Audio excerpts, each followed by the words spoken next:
बिस्मिल्लाहिर्रहमानिर्रहीम। अस्सलाम वालेकुम। CS312 database modelling and design assignment number 1 आ चुकी है। आज की वीडियो में कंप्लीट डिटेल में बताऊंगी असाइनमेंट का 100% करेक्ट सॉल्यूशन क्या है और इसको आपने कैसे बनाना है। अच्छा, इस असाइनमेंट को बनाने से पहले आपको क्लियरली मेंशन किया गया है कि आपने चीटिंग नहीं करनी, कॉपी नहीं करना, एल्स आपको 0 मार्क्स मिलेंगे। असाइनमेंट को लास्ट डेट से पहले सबमिट करवाना है और आपकी फ़ाइल जो है जो है उसका जो फॉर्मेट है सही होना चाहिए, करप्ट नहीं होना चाहिए। इनलाइन फॉर्मेट सबमिट करवाना है, यानी कि असाइनमेंट में जाके ऑनलाइन इनलाइन पे जाओगे ना, तो ऑनलाइन जाओगे वहाँ पे तो इस तरह का इंटरफेस आएगा, यहाँ पे आपने सॉल्यूशन अपलोड करना है। अब यहाँ पे कहा गया है कि आपने इसमें ना कुछ डायग्राम्स बनानी है, ईआरडी डायग्राम जिसको कहते हैं। ईआरडी डायग्राम आपने पेंट में या विजुअल स्टूडियो में बनानी है और उसका स्क्रीनशॉट लेना है और स्क्रीनशॉट सेव करना है और उसको यहाँ पे इंसर्ट का ऑप्शन होगा, वहाँ पे जाके इमेज पे जाके यहाँ पे इमेज अपलोड कर देनी है, पहला काम। और आपको कह रहे हैं कि इसके अंदर अगर आपने टेबल बनाने हैं तो यहाँ पे टेबल का ऑप्शन होगा, टेबल पे जाके आपने इनलाइन में टेबल सबमिट कराने हैं। इनलाइन में खतरा ये होता है कि अगर आप यहाँ पे सेव पे चले जाते हो ना, तो आपकी असाइनमेंट सबमिट हो जाती है, अपलोड हो जाती है, फिर आप चेंजेस नहीं कर सकते। वैसे वर्ड फाइल का ये होता है कि अगर आपकी गलत हो जाती है, आप उसको दोबारा सेव करते हो, रीसेव करते हो, एडिट करते हो, अपलोड करते हो, फिर दोबारा अपलोड कर सकते हो। ये खतरा नहीं होता, इसमें आपको थोड़ा खतरा ये होता है। इसलिए आपने इनलाइन सॉल्यूशन यूज़ करते हुए केयरफुल रहना है कि आपने पहले प्रॉपर असाइनमेंट को लिखना है, लैपटॉप में करना है, कोशिश करें कि लैपटॉप में ही करें। करने के बाद आपने इनलाइन पे उसको सब से चेक करना है, सही से रीड करना है, वेरीफाई करना है और फिर सेव करना है। ठीक है, ये गलती नहीं करनी। अच्छा, इसमें आपको एक क्वेश्चन 1 गिवन है, ये बड़ी सी एक स्टेटमेंट गिवन है, ये आप इसको कहते हैं सिनेरियो।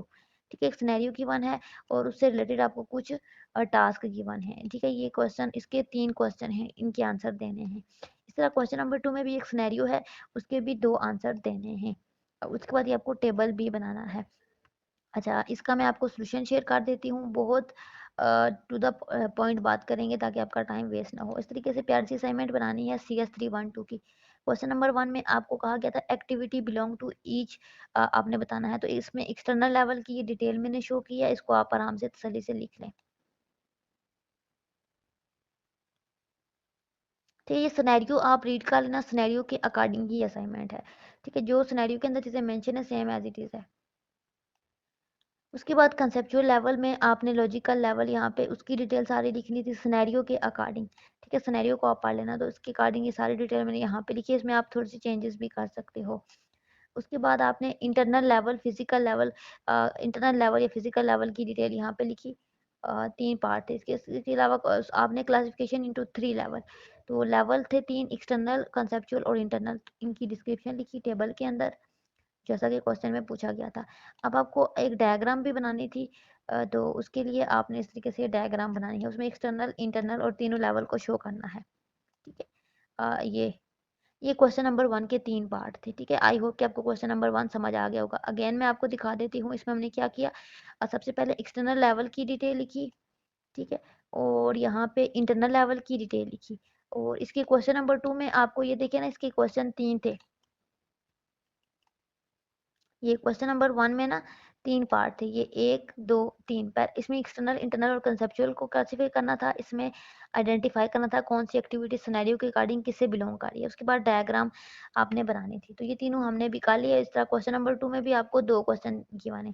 आपको यहाँ पे क्वेश्चन नंबर 2, ये है क्वेश्चन नंबर, ठीक है, 1 का पार्ट 2 और ये पार्ट 3 डायग्राम वाला। ठीक है, इस तरीके से आपने डायग्राम बनानी है। यहाँ पे डायग्राम को अच्छा रखने के लिए हमने ब्लू कलर दे दिया। आप इस तरह से, इसके अंदर हमने क्या किया है, हमने इंटरनल लेवल के अंदर बताया कि पेशेंट, डॉक्टर और एडमिन लिखा। ठीक है, ये आप सिनेरियो हॉस्पिटल से रिलेटेड था, तो उसमें पेशेंट, डॉक्टर और एडमिन यूज हो रहे थे, उसकी डिटेल। तो कंसेप्चुअल में हमने उनका स्केजुअलिंग, वैलिडेशन, बिजनेस रूल्स वगैरह बताए। अच्छा, database layer, patient table, doctor table, appointment table और ये सारी चीजें हमने बताई। अच्छा, इसमें क्वेश्चन नंबर 2 में पार्ट 1 में आपने टेबल के अंदर सारी चीजें शो करानी थी, तो इस तरीके से हमने इसको यहाँ पे शो करा दिया। अच्छा, इसका सिनेरियो बेसिकली क्या था वो भी देख लेते हैं। इस सिनेरियो के अंदर यही कहा गया था क्वेश्चन नंबर 1 के सिनेरियो के अंदर कि एक हॉस्पिटल है जिसको कहते हैं हेल्थ केयर मैनेजमेंट सिस्टम, और ये ऑनलाइन डीलिंग कर रहा है, कोई ऐप है। ठीक है, मेडिकेयर प्लस या कोई भी इस तरह से इससे रिलेटेड। तो वो कहते हैं कि अपने पेशेंट की सर्विसेज को, जो भी सर्विसेज है ना उसके अंदर उसको इम्प्रूव किया जाए। इसमें हमारे पास डॉक्टर हैं, पेशेंट हैं और एडमिनिस्ट्रेशन स्टाफ है। जिनके मुख्तलिफ काम हैं जो वहाँ पे करते हैं। पेशेंट क्या करता है बेसिकली, वेब पे जाता है, ठीक है, मोबाइल के थ्रू उसको ओपन करता है, रजिस्टर करता है, लॉगिन करता है और सर्च करता है कि कहाँ पे डॉक्टर हमें कौन सा बेस्ट मिलेगा। डॉक्टर देखता है कि वो किस टाइम अवेलेबल होगा, उसका स्लॉट क्या है, और फिर वो अपॉइंटमेंट बुक कर लेता है उसके साथ। उसके बाद क्या होता है, जब वो अपॉइंटमेंट हिस्ट्री देखते हैं ना, तो उसको कंफर्मेशन मैसेज आता है। फिर डॉक्टर के पास वो सारा रिकॉर्ड आता है, डॉक्टर व्यू करता है और फिर देखता है कि मैंने कैसे स्केड्यूल करना है, इस पेशेंट के साथ डील करना है, अपडेट करता है, उसको बताता है कि मैं कब अवेलेबल हूँगा और पेशेंट को डिटेल दे देता है। उसके बाद फिर क्या होता है, फिर जो एडमिनिस्ट्रेशन स्टाफ होता है वो क्या करता है, पेशेंट के रिकॉर्ड को मैनेज करता है, अपडेट करता है, डॉक्टर की इन्फॉर्मेशन को डील फाइनल कर देता है। उसके बाद फिर अपॉइंटमेंट होती है, अपॉइंटमेंट होने के बाद डॉक्टर उसको चेक करता है।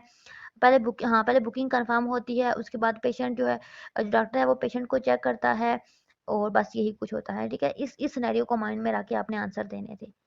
तो आपने इसके आंसर देने थे। मैं आपको सॉल्यूशन अगेन दिखा देती हूँ। बहुत ईज़ी सी असाइनमेंट में, इसमें कुछ एक्सप्लेन करने वाला है नहीं, सीधी-सीधी इंग्लिश है। सीधे-सीधे सिनेरियो गिवन है, सिनेरियो से उठा के क्वेश्चन बने हुए हैं और उस क्वेश्चन में से आपने चीज़ों को आइडेंटिफाई करना है अपने CS 312 सब्जेक्ट के अकॉर्डिंग। आई होप कि आपको समझ आ गया होगा। कोई क्वेरी हो, कोई क्वेश्चन हो तो आप मुझसे कमेंट में पूछ लेना, मैं आपको गाइड कर दूँगी। हमारे पास विजय यूनिवर्सिटी ऑफ पाकिस्तान की ये सारी सर्विसेज अवेलेबल होती हैं। अगर आपको वीयू की बुक्स चाहिए तो आप घर बैठे हमसे बुक्स ऑनलाइन ऑर्डर कर सकते हैं। हमारी बुक अफोर्डेबल रेट पे होती हैं। उसके अलावा अगर आपको विजय यूनिवर्सिटी की कोई और सर्विसेज चाहिए, लाइक अगर आपको प्रोजेक्ट की सर्विसेज चाहिए तो हमारे पास सारे प्रोजेक्ट की सर्विसेज अवेलेबल होती हैं। आप किसी भी सब्जेक्ट के प्रोजेक्ट हमसे बनवा सकते हैं। अगर आप फुल प्रोजेक्ट बनवाते हैं तब भी, अगर आप कोई सिंगल एक्टिविटी करवाते हैं, कोई असाइनमेंट बनवाते हैं तब भी बनवा सकते हैं। ये सारे प्रोजेक्ट हम बनाते हैं। उसके अलावा एलएमएस हैंडल करते हैं, असाइनमेंट पूरे एलएमएस को हैंडल करवाते हैं, तब भी एलएमएस के अंदर कोई सिंगल एक्टिविटी करवाते हैं तब भी करवा सकते हैं। और हमारे तमाम रिज़ल्ट गारंटी होते हैं। और उसके अलावा अगर आप हमारे ग्रुप्स जॉइन करना चाहते हैं तो आप हमारे ग्रुप जॉइन कर सकते हैं। हमारे तमाम ग्रुप्स का लिंक आपको वीडियो के डिस्क्रिप्शन में मिल जाएगा। आप वहाँ पे जाके हमारे ग्रुप्स को जॉइन कर सकते हैं, पेजेस को जॉइन कर सकते हैं, इंस्टाग्राम, टिकटॉक अकाउंट को फॉलो कर सकते हैं।